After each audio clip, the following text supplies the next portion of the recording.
The subject is What is this world? Part 2. The universe should not appear to be a reality. If it exists only in the imagination of Sagun Brahma, earlier we saw that the imagination of unit consciousness appears to be factual as long as the spell of the imagination lasts. The imagination of Sagun, which is only a multiple of all unit consciousness, also appears to be real for the same reason. It is this that makes the cosmic mind also consider its imagination to be reality. Unit mind or an individual's mind is only a part of the cosmic mind, and whatever appears true to the cosmic mind will also appear true to the individual mind.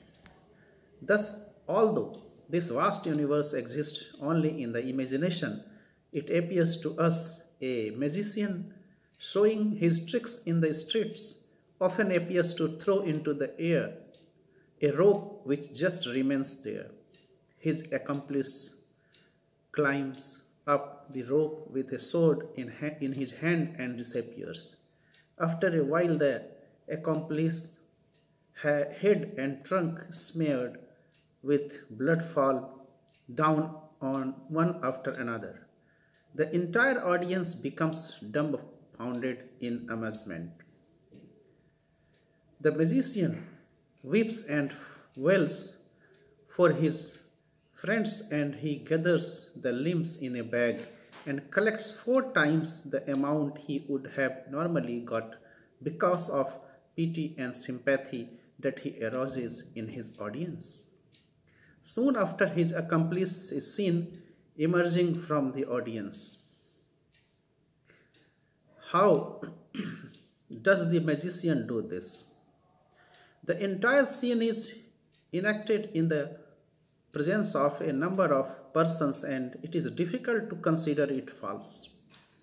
Yet it is such a strange show that one's mind is not prepared to accept it as true. One is inclined to wonder whether the magician has really brought back to life his friend, whose head and limbs had been severed from the trunk. The doubt that one's eyes might have deceived one is brushed aside by the fact that so many others present have seen the same thing. Everyone could not make the same mistake. We must see what makes such an absurd thing appears true. A rope cannot stand in the air, nor can anyone climb that rope. Even less believable is the idea of anyone being brought back to life after their limbs have been severed for the trunk. How then does one see it so clearly? Everyone sees the show with the help of his indriyas, the eyes. We have seen earlier that the function of seeing any object is performed by Aham Tattva, and Chitta takes the form of the object that Aham Tattva wants to see. If the magician, with the help of his supramental power obtained by intuitional practice, can expand his mind to such an extent that he is able to hypnotize or influence the Aham Tattva of everyone in the audience, he will stop the independent functioning of the entire audience. The expanded mind of the magician then becomes the collective mind of all the individuals, as their minds do not function independently. It is the magician's mind that works in place of the non-functional minds of the audience.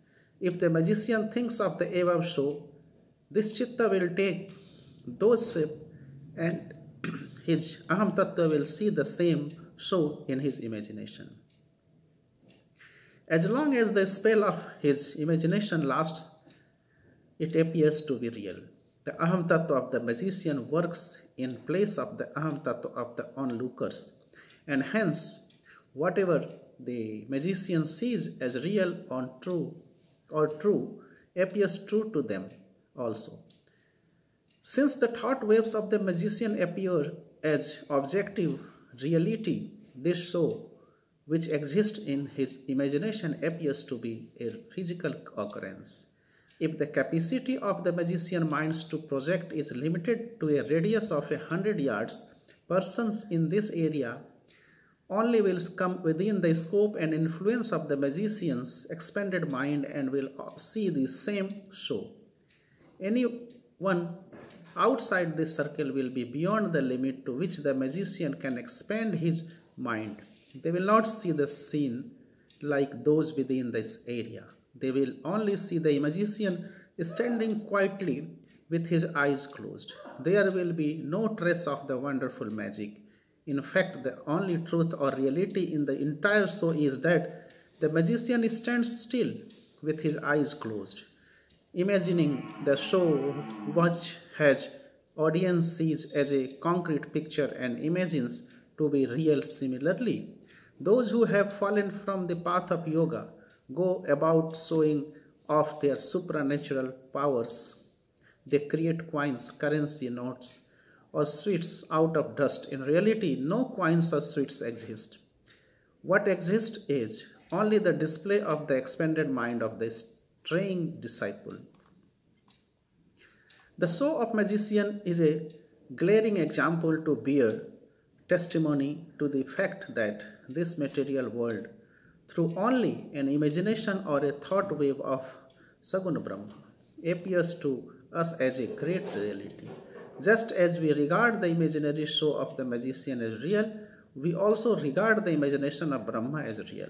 Those who are beyond the scope of the influence of the magician's mind do not see the show.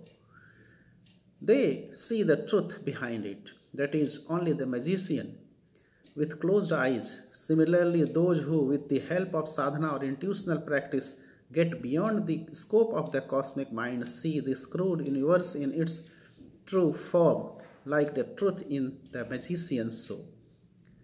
They are able to realize the reality of the universe, as the crude universe is only imagination or a thought wave in the cosmic mind. It cannot be satya or absolute truth. And only those who go beyond the cosmic mind can realize the truth, like the truth in the magician's show. This salvation or realization through sadhana, intuitional practice, means knowing the ultimate or absolute truth. And those who have known this absolute are called Satya Drashta Rishi. They say Brahma alone is Satya, ultimate truth, reality. And the universe is false. Let us see how far this assertion is true. This universe is formed in the imagination of Saguna Brahma. If this universe exists only in imagination, it cannot be a reality. Had Kalpana or imagination been a reality, it would be called Satya, ultimate reality, and not imagination. Hence, as the universe is formed in the imagination of Saguna Brahma, it can never be Satya, ultimate reality.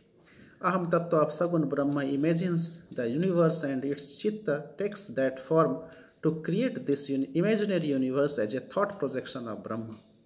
The imaginary form may not be real, yet it is a form. Similarly, the imaginary form of the universe that Chitta takes may not be real, yet it is a fact that Chitta takes a form, but the form that it takes is only imaginary and thus not a reality. The Chitta of Brahma has manifested itself in the form of this universe, and even though the form is the universe, this is reality or Satya. The universe has a form, so it cannot be said to be unreal, but at the same time, as the form is in the imagination of Brahma, it cannot be Satya. Hence, the universe has to be considered as neither true nor false. It is something between the two. It is a relative truth. The creation is a thought wave of Brahma, and the day it ceases, the universe will come to an end.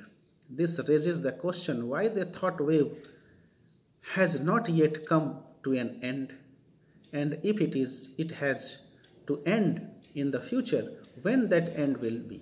The universe has been created by Sagun Brahma due to Prakriti qualifying the uncondensed Purusha. This creates thought waves in Purusha, and as a result, the universe is created.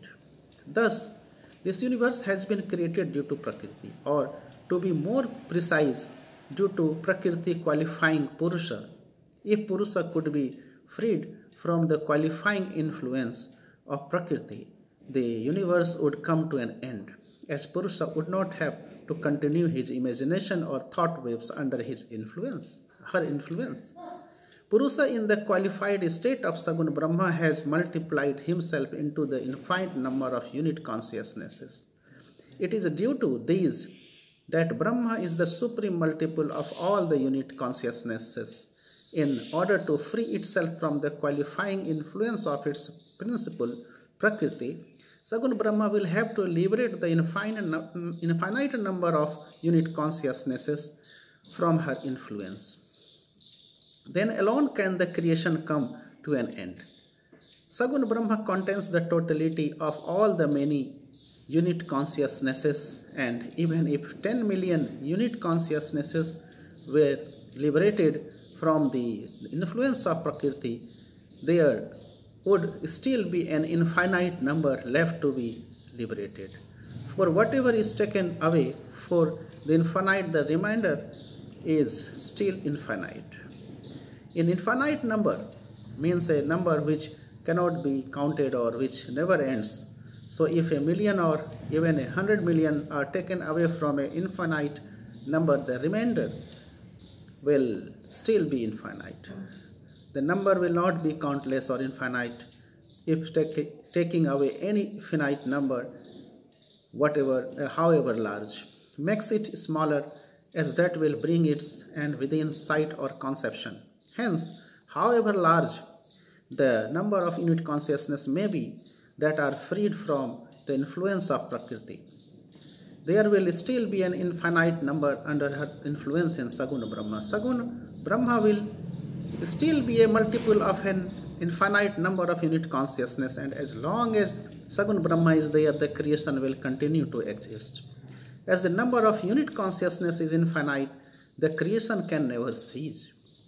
The thought waves in Purusha in its Sagun Brahma stage are created due to the influence of its qualifying principle Prakriti, and as long as even one individual unit consciousness exist under the influence of Prakriti, the thought wave or imagination will have to continue, and it is this creation. Creation is the thought projection of Sagun Brahma. How this creation has been formed in the imagination of Sagun Brahma needs explanation. Ram, although in Bhagalpur, can create Chaurangi in his imagination. His chitta takes the form of Chaurangi when his Aham Tattva thinks of it. Rama's chitta is a part of his mind, and Ram creates Chaurangi in his mind. Similarly, Sagun Brahma has created the universe in its imagination. Its chitta has become the universe as a result of the thinking of its Aham Tattva. A chitta is a part of the mind of Sagun Brahma. The universe has been created in the mind of Sagun Brahma. It has already been seen that in order to take the form of Chaurangi, Rama's chitta, a subtle entity, become like Chaurangi. A crude object, in order to take the form of a crude object, chitta has to change from subtle to crude. This change cannot happen suddenly. Chitta has to gradually become crude, and then alone can it take the form of Chaurangi, a crude object, properly. If milk has to be made into kheer, a thick milk product obtained by boiling away the watery portion, it cannot be done quickly. The milk has to be boiled until it gradually becomes thicker. Only then does it adopt the thick form of kheer. In the same way, Sagun Brahma is subtle. Chitta gradually crudify and finally takes the crude form of Chiti Tattva, solid.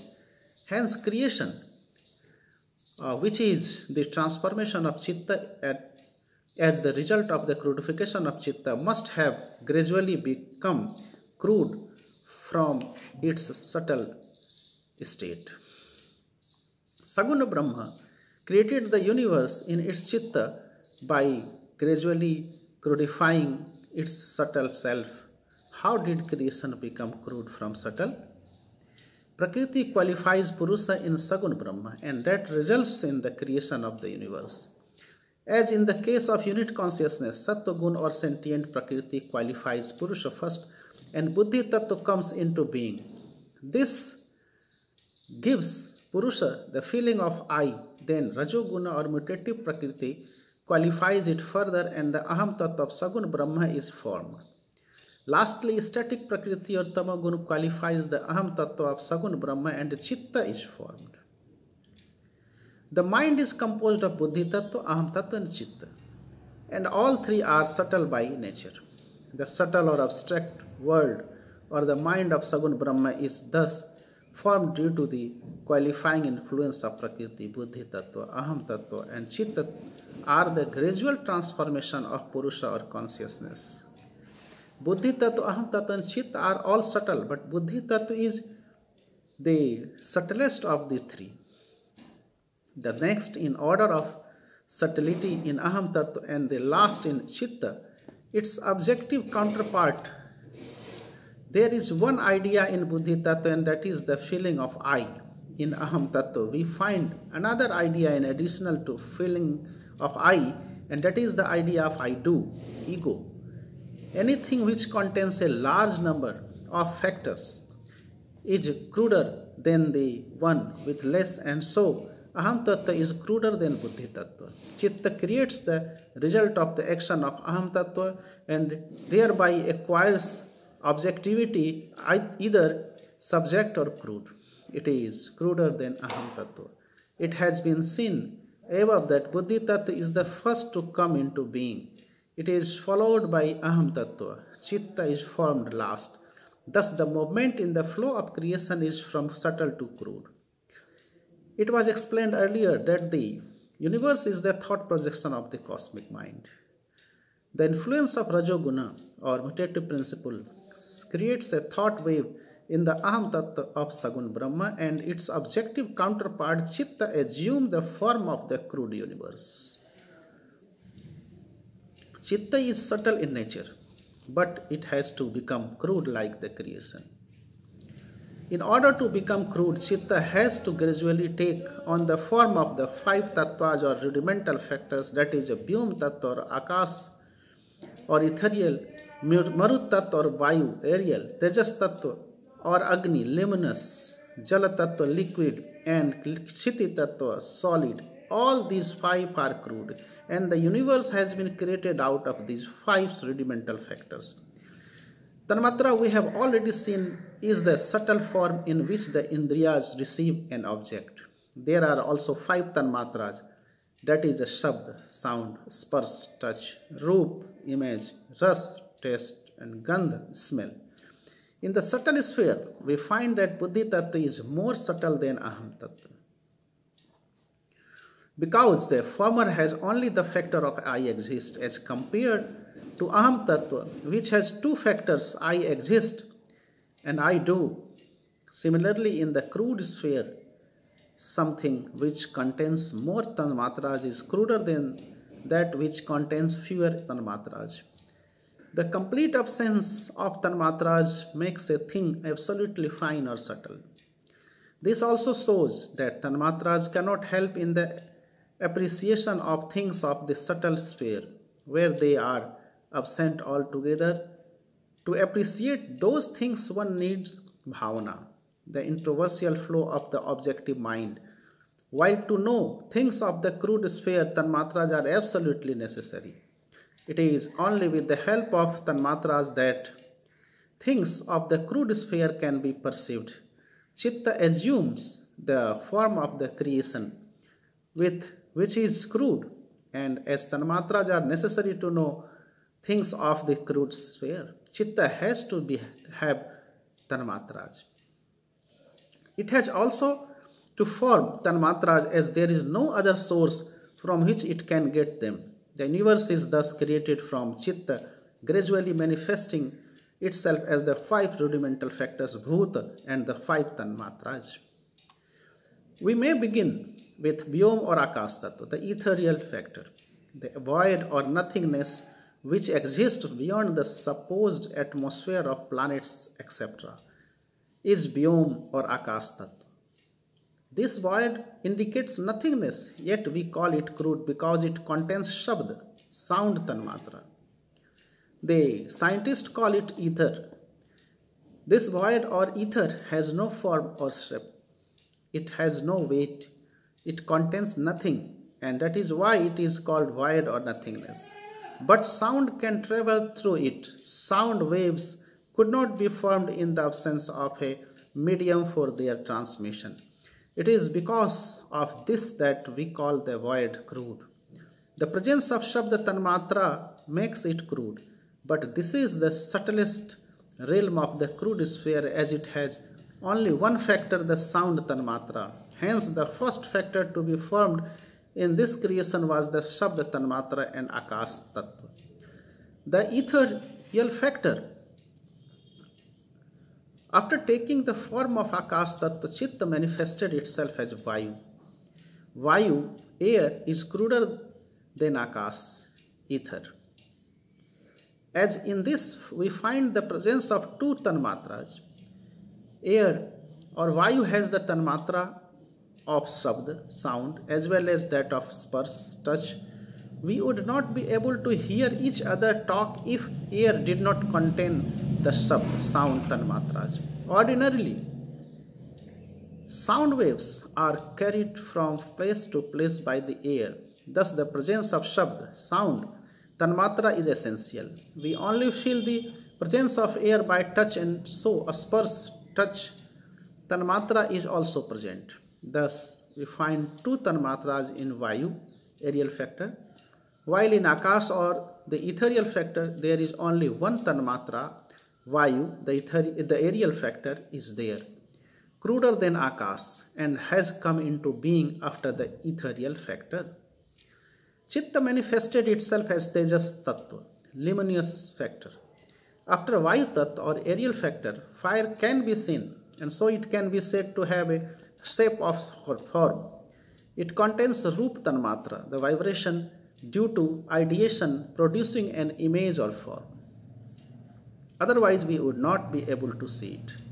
Fire can also be felt on touch. It has therefore both Spars and Shabd Tanmatras. There are 3 Tanmatras, Roop, Spars and Shabd, in the luminous factor. As it has 3 Tanmatra, it is cruder than Vayu and was created after Vayu, the aerial factor. Jal was created after the luminous factor. Chitta assumed a cruder form.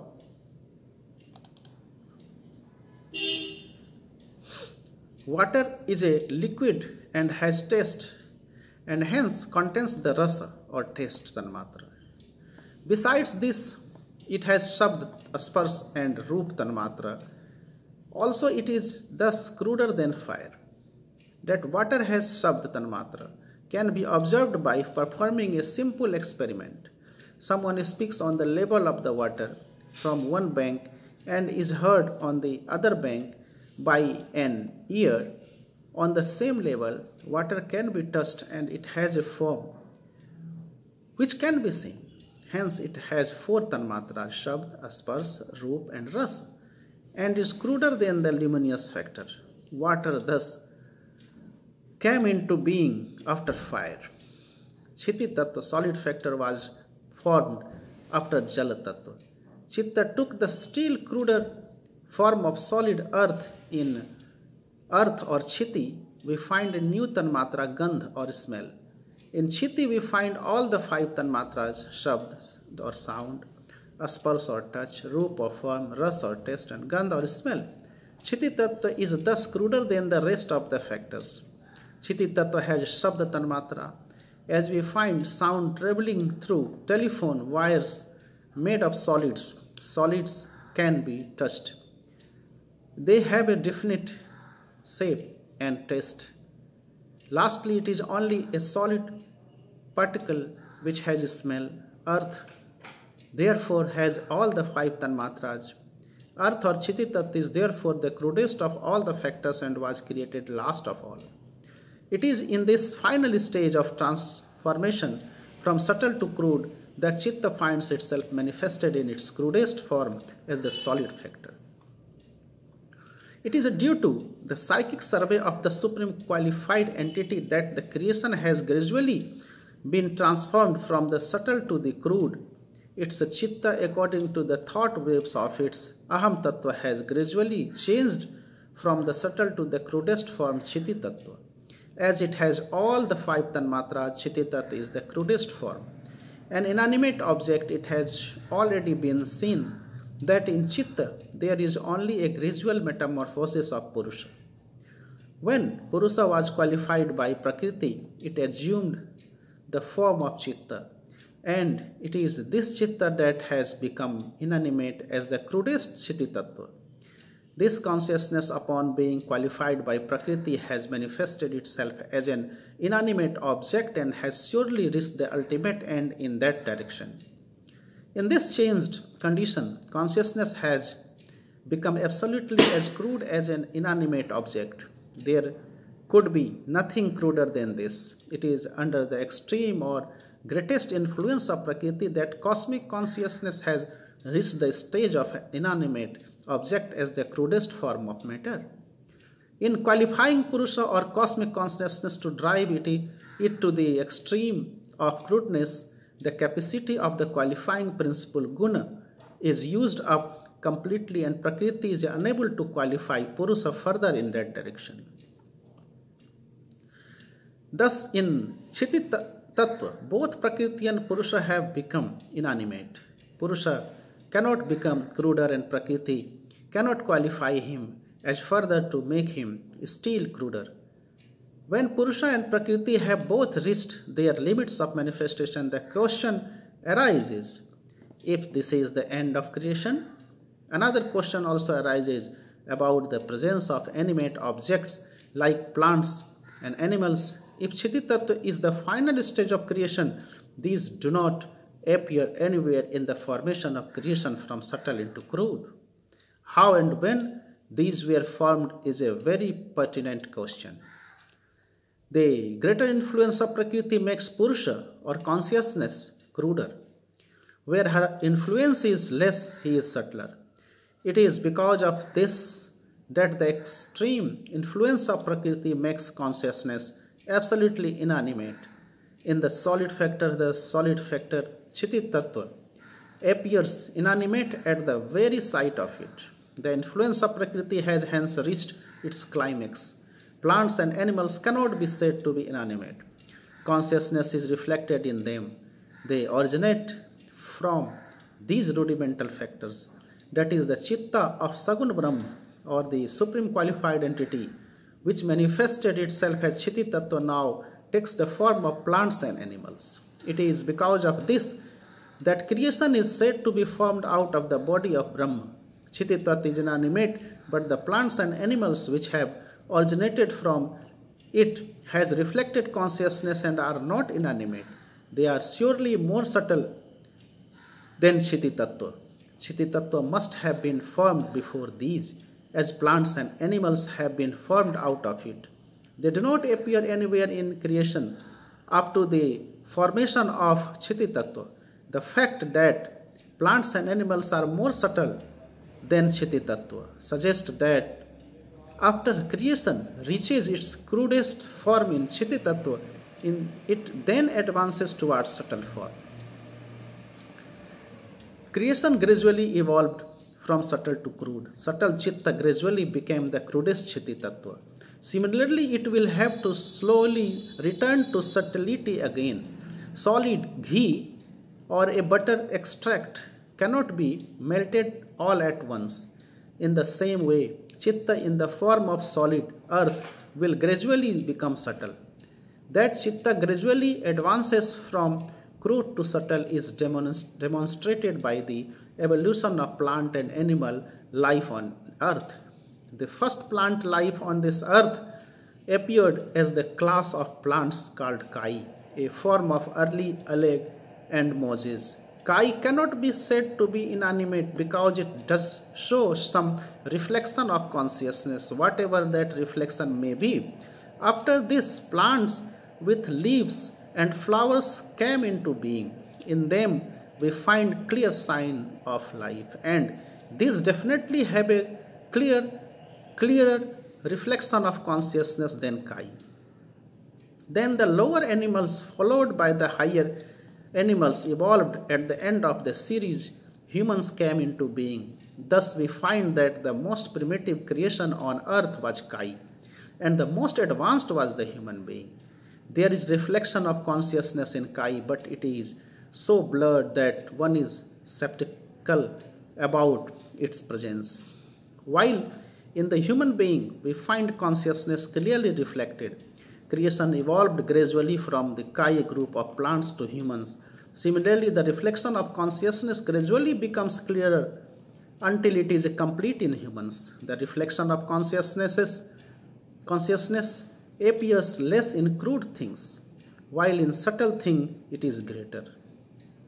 In other words, the degree of subtlety or crudeness also indicates the degree of the clarity of the reflection of consciousness. The most primitive life on the earth, Kai, shows very little consciousness, and the most advanced form of creation, the human being, exhibits a very clear reflection of consciousness.